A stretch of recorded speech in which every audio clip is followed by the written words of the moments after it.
बिस्मिल्लाहिर्रहमानिर्रहीम। एक्सपोर्ट में हमने लास्ट जो 2-3 लेक्चर थे तो इसको हमने 2 हिस्सों में डिवाइड कर दिया था। अब ये वाला पोर्शन जो सेल्स रिलेटेड है और कंसाइनमेंट को प्रिपेयर कराने का पोर्शन है, इसको हम फॉर द टाइम बीइंग छोड़ देते हैं। लेकिन इसके लिए हम एक सेपरेट जो है सब्जेक्ट इसको नॉमिनेट करेंगे। इंटरनेशनल ट्रेड कह सकते हैं, सेल्स मार्केटिंग कह सकते हैं। लोकल और इंटरनेशनल में कोई ख़ास फ़र्क नहीं होगा। जो सेल्स के टैक्स, मार्केटिंग के टैक्स आप लोकल के लिए यूज़ करते हैं वही इंटरनेशनल मार्केट में यूज़ होते हैं। तो इसको हम लास्ट में देखेंगे या सेपरेट इसके लिए मैं एक फ़ोल्डर बनाऊंगा जिसमें आप किस तरह से सेल्स और मार्केटिंग के टैक्स यूज़ करते हुए ऑर्डर ले सकते हैं, उसको हम सेपरेट कर लेंगे। तो जब हम इस पूरे पोर्शन को यहाँ से हटाएंगे तो ये एक इम्पॉर्टेंट चीज़ है जो इसके साथ लगी है, वो है परफॉर्मेंस वाइज। परफॉर्मेंस वाइज क्या होता है, किस तरह से प्रिपेयर किया जाता है, क्या चीज़ों का उसमें ख्याल रखना चाहिए, किन चीज़ों का, तो ये देखना ज़रूरी है। तो इसलिए इसको हम यहाँ से उठा के परफॉर्मेंस वाइज को LC terms and condition plus performance unwise कर देते हैं, ताकि ये जो पोर्शन है हमारा तो यहाँ पे आ जाएगा LC terms and performance wise, और यहाँ से ये निकाल देते हैं।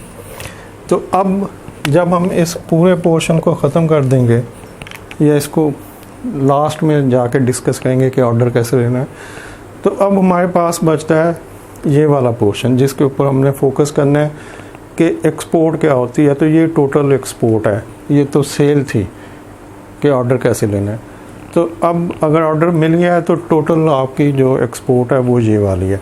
अब इसमें जो बचता है टोटल एक्सपोर्ट जिसको मैं कह रहा हूँ, इसमें किसी भी बंदे के लिए जो सीखने वाली चीज़ है वो देख लें। नंबर 1 लॉजिस्टिक है,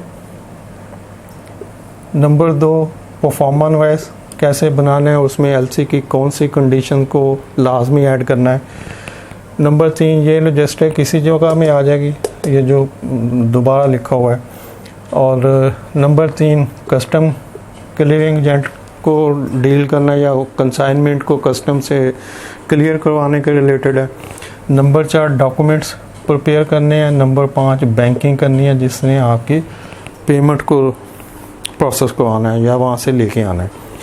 तो इसका मतलब कि हमारे पास सिर्फ 5 टॉपिक हैं एक्सपोर्ट को समझने के लिए, एक्सपोर्ट को करने के लिए। इसके अलावा एक्सपोर्ट में कुछ नहीं है। तो ये जो 5 टॉपिक है जिसमें लॉजिस्टिक्स है, ये आपके फ्रेट फॉरवर्डर ने हैंडल करनी है।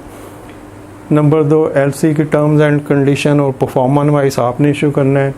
नंबर 3 कस्टम क्लियरेंस जो होगी कंसाइनमेंट की वो आपके कस्टम क्लियरिंग एजेंट ने करनी है।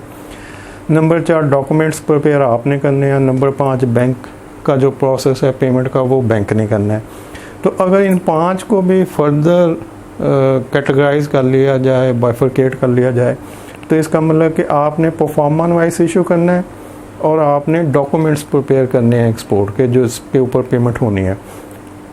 तो ये जो 2 काम है ये आपके रिलेटेड हैं, और इन 5 में से बाकी 3 काम 3 डिफरेंट डिपार्टमेंट्स के हैं या 3 डिफरेंट कंपनियों के हैं, जिनमें फ्रेट फॉरवर्डर होगा, कस्टम क्लियरिंग एजेंट होगा और बैंक होगा। और ये तीनों लोग अपना अपना काम खुद करेंगे। आपने जस्ट उनको असिस्टेंस देनी है कि जो पेमेंट को प्रोसेस करने के लिए जो ज़रूरी चीज़ें हैं वो प्रोवाइड करनी है, या जो इन्फॉर्मेशन उनको चाहिए होगी वो देनी है, और फाइनली उनकी पेमेंट उनको करनी है कि भाई ये आपके चार्जेस हैं जो आपने सर्विसेज मुझे प्रोवाइड किए हैं। तो अब जब हम इन 5 पॉइंट को देखेंगे कि एक्सपोर्ट, ये टोटल एक्सपोर्ट है, और इस टोटल एक्सपोर्ट में से आपने सिर्फ 2 काम करने हैं कि आपने LC खुलवाने के लिए जो परफॉर्मेंस वाइज है वो प्रिपेयर करना है, और पेमेंट के लिए जो डॉक्यूमेंट्स बैंक जाने हैं उनको प्रिपेयर करना है।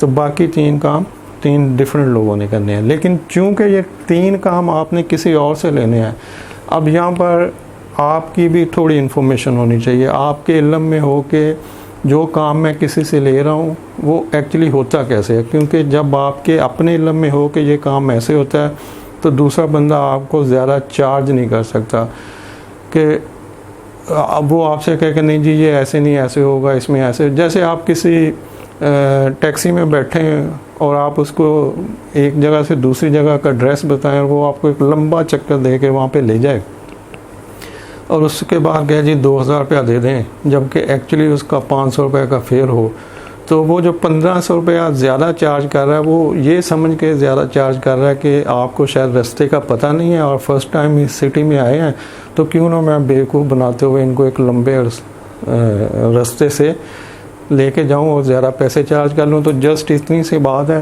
कि आप लॉजिस्टिक्स क्या होती हैं, कस्टम क्लियरिंग कैसे होती है और बैंकिंग में क्या प्रोसेस होते हैं, अगर आप इसके बारे में जान लेंगे तो जस्ट आप अपनी कुछ कॉस्ट सेव कर लेंगे कि भाई इसकी इतनी कॉस्ट है, इतनी, तो आप क्या मांग रहे हैं, तो आप जस्ट ये नेगोशिएशन करेंगे। तो अब हम इसको पांचों को पॉइंट्स को डिटेल में डिस्कस करेंगे ताकि जो भी एक्सपोर्ट का प्रोसेस है वो टोटल हमें समझ आ जाए। तो इस टोटल प्रोसेस को हम स्टार्ट करेंगे लॉजिस्टिक्स से। लॉजिस्टिक्स बेस कर रही होती है इनकोटर्म पे। इनकोटर्म होती हैं फ्रेट की डिफरेंट टर्म जिनके ऊपर फ्रेट की कॉस्ट बेस कर रही होती है। अगर आपको इनकोटर्म के बारे में प्रॉपर नॉलेज नहीं होगा तो जो फ्रेट फॉरवर्डर होगा वो किसी तरह से भी आपको ज़्यादा चार्ज कर सकता है। तो उस ज़्यादा चार्ज से बचने के लिए आपका नॉलेज होना ज़रूरी है या आपकी इन्फॉर्मेशन होनी ज़रूरी है कि जो मैं डिमांड कर रहा हूँ या जो मेरा इंपोर्टर मुझसे कह रहा है कि जी मुझे सिर्फ FOB चाहिए, तो FOB होता क्या है। तो जब आप अपने फ्रेट फॉरवर्डर से कहेंगे कि भाई ये कंसाइनमेंट FOB बेस है, तो आप बताओ कि इस पर क्या कॉस्ट आएगी, तो वो आपके इल्म में हो। या जब आपका बायर इंपोर्टर आपसे कहेगा जी ये आप मुझे C&F न्यूयॉर्क दें, तो आप अपने फ्रेट फॉरवर्डर से कहेंगे मुझे C&F न्यूयॉर्क की कॉस्ट उसको बतानी है, तो आप बताओ कि इसमें फ्रेट कितना ऐड होगा, जो मेरी प्रोडक्ट की कॉस्ट है वो तो मेरे पास अवेलेबल है। तो इस तरह से जब आपको इन कोर टर्म्स की इंफॉर्मेशन होगी तो आप लॉजिस्टिक के बारे में जो प्रॉपर डिसीजन है वो ले सकते हैं और ज़्यादा कॉस्ट पे लॉस के ऊपर आपकी कॉस्ट नहीं जाएगी। आप यहाँ पे कोई बेहतर नेगोशिएशन कर सकते हैं। तो लॉजिस्टिक्स को समझने के लिए पहले इन कोर टर्म को समझना पड़ेगा और इन कोर टर्म्स के लिए मैं इस वीडियो के आगे एक अपनी थोड़ी पुरानी वीडियो लिंक कर दूंगा जो कि मैंने इंपोर्ट के लिए बनाई थी। तो उसको जब आप देखेंगे तो आपको इन कोर टर्म्स के बारे में बेहतर अंडरस्टैंडिंग हो जाएगी। तो उसको कंटिन्यू करें और नेक्स्ट संडे इंशाल्लाह फिर इसके ऊपर जारी रखेंगे। Thank you. अल्लाह हाफ़िज़।